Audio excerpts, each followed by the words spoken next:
The Situation Room with Wolf Blitzer, weekday afternoons at 4 Eastern on CNN. Several hours of testimony was filled with emotion as parents whose children were killed in the Sandy Hook shooting spoke about the issue. They brought in pictures of their children and held them as they spoke. Jesse Lewis was my son.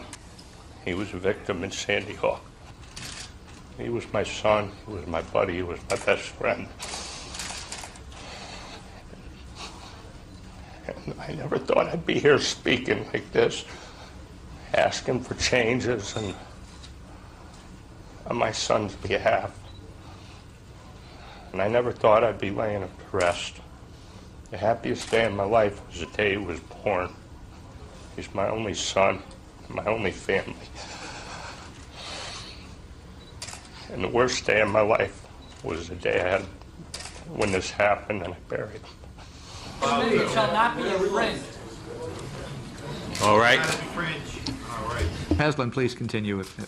We're not living in the Wild West. We're not a third world nation. We have the strongest military in the world. We don't need to defend our homes with weapons like that. It's tough to tell from that audio there, but when you saw Haslam pause there for a moment, when he turned around, Wolf, that's when you had those folks there in the audience who were shouting out about the Second Amendment. Also in the audience, Mark Mattioli, his son James, who was also 6 years old, he was also killed in the Sandy Hook shooting. Mattioli attended the hearing, and he says more laws may not be the answer here.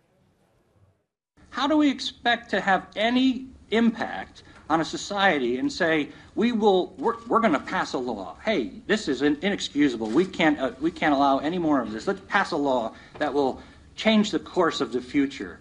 When we don't enforce the laws that we have on the books, the most important laws